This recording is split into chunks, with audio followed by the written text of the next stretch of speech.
Welcome to Payback with Silas. Every day, a new story, lies, betrayal, payback. Let's begin. There's a moment in every man's life when he realizes he's become invisible in his own home. Not in a loud, angry way. Not through slammed doors or screaming matches. But in the quiet erosion of warmth. In the way your wife looks at you like a colleague she's barely tolerating. In the way dinner becomes a chore, not a shared ritual. In the way the silence between you grows so thick it starts to feel like a third presence in the room. That's where I was. My name's Thorn Maddox. 42. Architect. Lived in Burlington, Vermont. The kind of place where everyone knows your car by the sound of the engine, but no one knows what happens behind your front door. My wife, Elora, had been drifting away for months. Maybe years. I just didn't want to admit it. She stopped asking me about my day.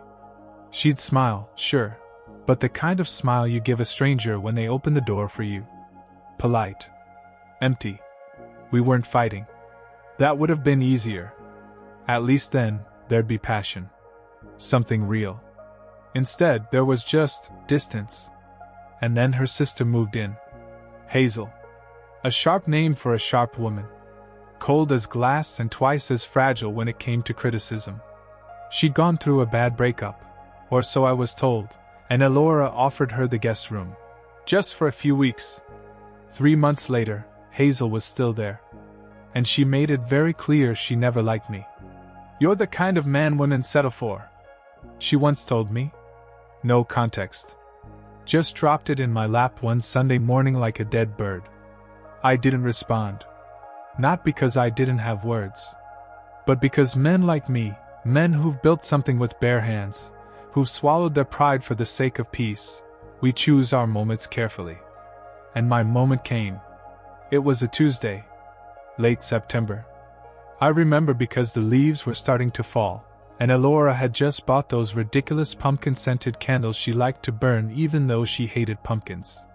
She walked into the study, the room I escaped to when the walls started whispering, and she was holding 2 cups of tea. One for me. One for her. She set mine down in front of me with a smile that didn't reach her eyes.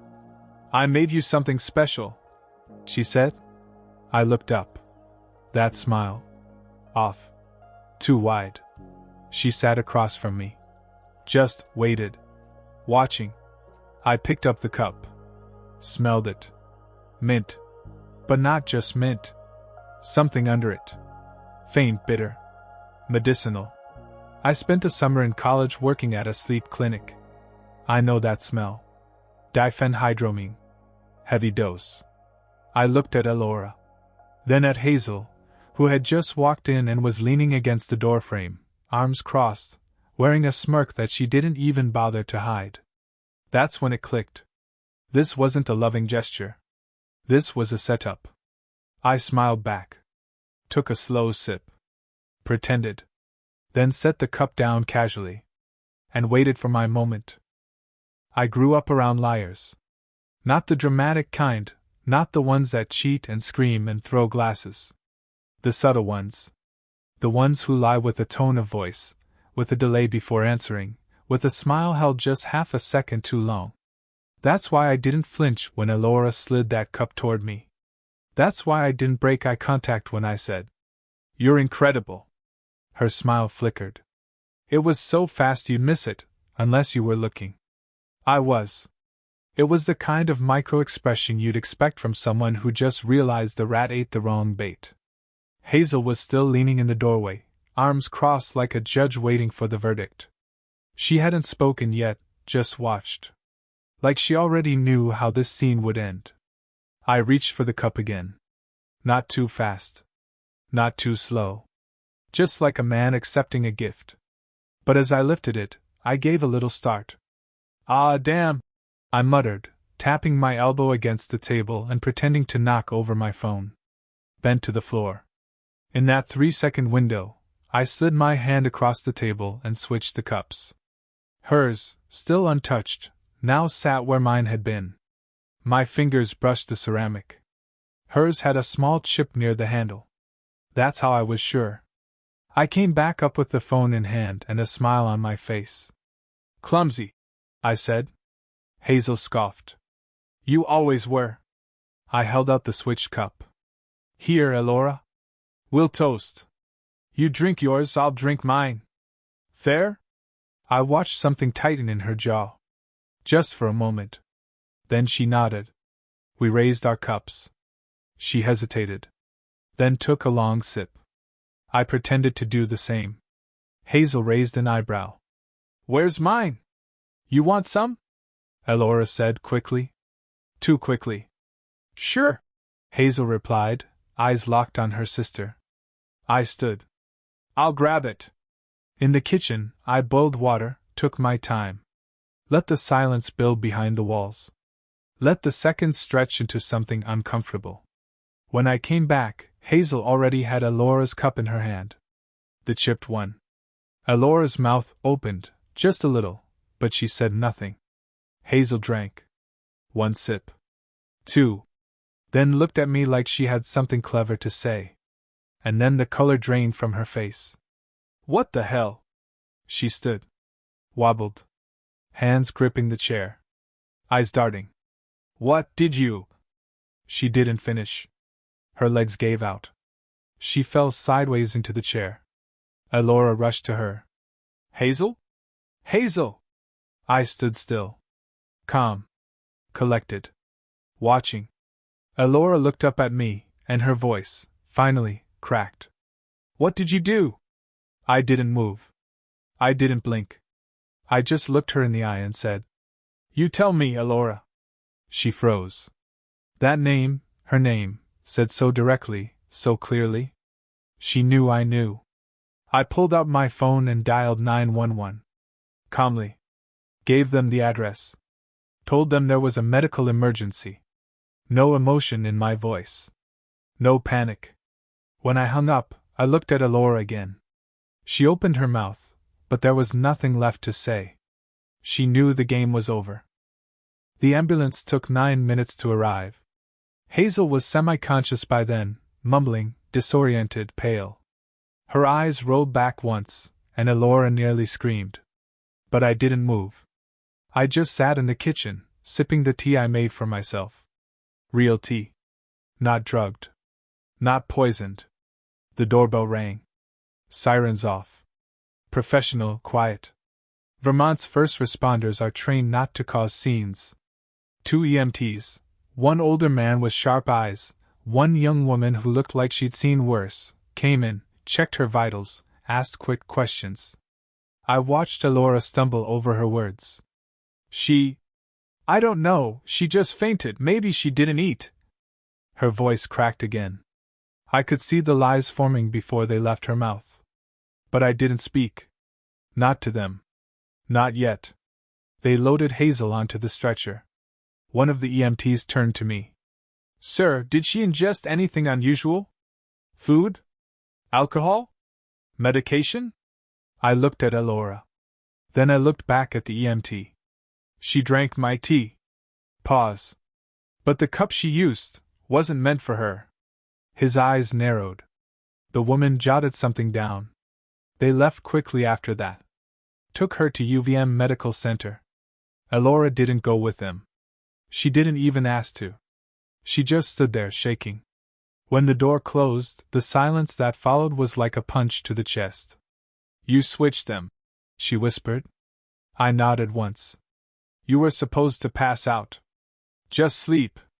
That's all. She said it like it was some kind of favor. Like I should thank her for not trying harder. I stood. Slowly. What was the plan after that, Elora? Were you going to call the police and say I attacked Hazel? Were you going to say I'd been acting strange? Maybe claim I've been unpredictable lately? Her mouth opened. Nothing came out. I've seen it before, I continued. In courtrooms. In divorce filings. Unstable husband. Sudden rage. Drug drink. No witnesses. Sister's concern. It's a pattern. But you made one mistake. She finally spoke. What mistake? I held up the chipped cup. You underestimated how well I know both of you.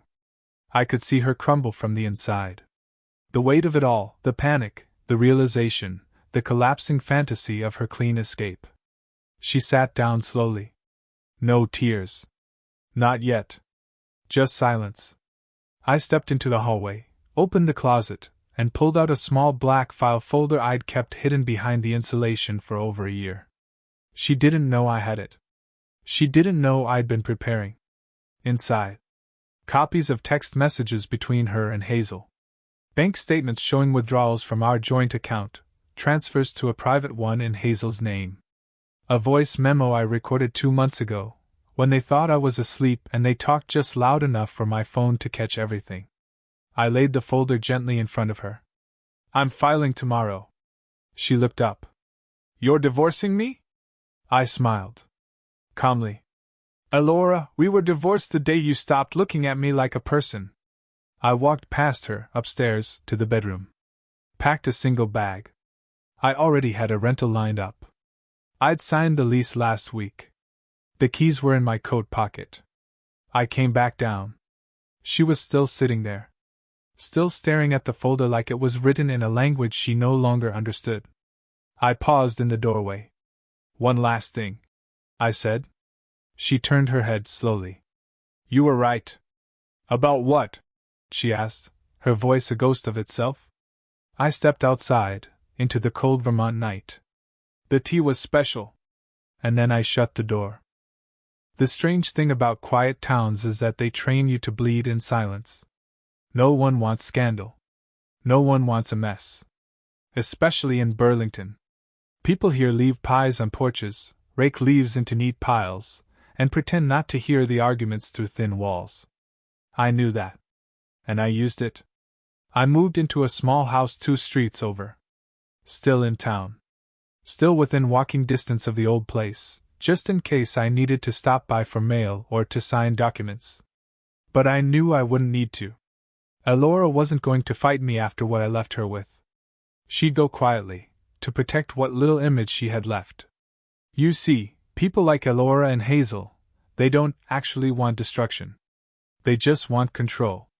And when you take that away, not with screaming, not with violence, but with proof and calm removal, it ruins them more than anything else could.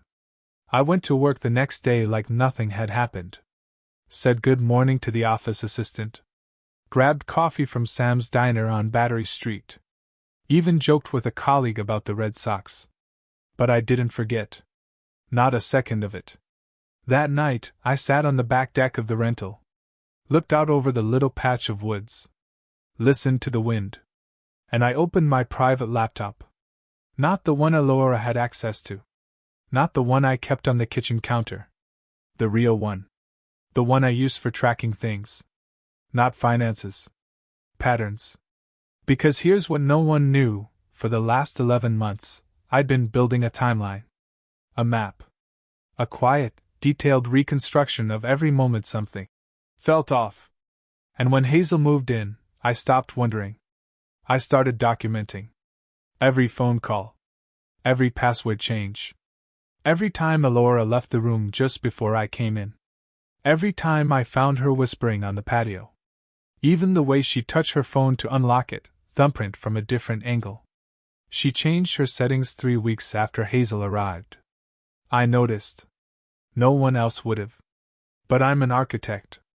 I notice pressure points. And I don't build anything without knowing exactly where something could collapse. I never confronted her.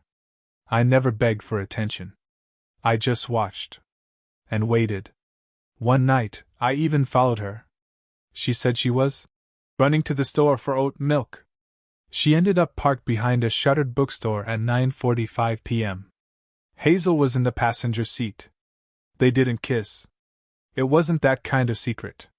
But they were planning something. I could tell. It wasn't passion. It was strategy. I drove home without saying a word. Because when people are building a trap for you, the best revenge is not stepping into it. It's walking around it, reassembling it quietly, and leaving them inside it when they least expect. That's what the neighbors never saw. They never saw how I bled slowly for months. They never saw how I stopped being part of the marriage long before I left the house. To them, I was the guy who always shoveled my sidewalk on time, who smiled politely at block parties, who waved at passing cars. They never saw me sleep on the guest bed because I snored too much. They never saw how Elora stopped touching me unless someone was watching. They never saw how Hazel would stare at me like I was dirt stuck to her sister's shoe. But I saw everything. And when the moment came, I didn't scream. I didn't strike. I just swapped the cups. And let it all play out. The papers went through without resistance. Elora didn't argue. Didn't demand the house. Didn't ask for a dime more than necessary. Why would she? She knew I could bury her if I wanted to. With the file. With the recordings. With Hazel's toxicology report. Small traces of diphenhydramine, not enough to kill, but more than enough to raise questions. She had more to lose than I did. Her reputation. Her family's trust. Her curated, Instagram-filtered image of a smart, selfless wife who supported her sister through emotional trauma. We finalized the divorce over email. That's how far we'd fallen. No conversation, no final apology. Just attachments and digital signatures. It should have hurt. It didn't. It felt like exhaling after holding my breath for years. Like removing a weight I forgot I was carrying. Hazel never came back to the house. After she recovered, 2 nights in observation, saline, and a few sharp questions from a hospital social worker, she disappeared. Back to whatever corner of the country she slithered in from. I didn't ask where. I didn't care. Elora stayed in the house for a while. But even that didn't last. Word got around, as it always does in places like this. People noticed the silence. The absence. The missed church brunches and her sudden shift in tone. A month after the divorce, she quietly put the house up for sale. Left town. I saw her once by accident. Early December. I was in line at a coffee shop in Montpellier. She walked in wearing a thick coat, scarf wrapped too tight. Our eyes met for a second. She looked away. Paid in cash. Left without a word.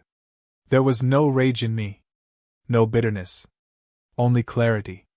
You see, there's this strange peace that comes after betrayal, not during, not right after, but long after the dust settles.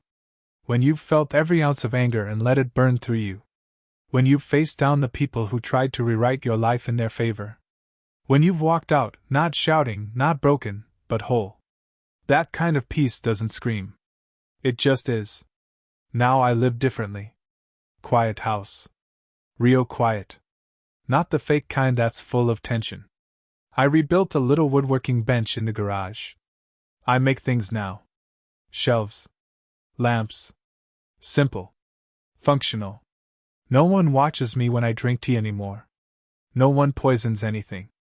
And when I say, "You're incredible," it's to myself, when I finish something I'm proud of.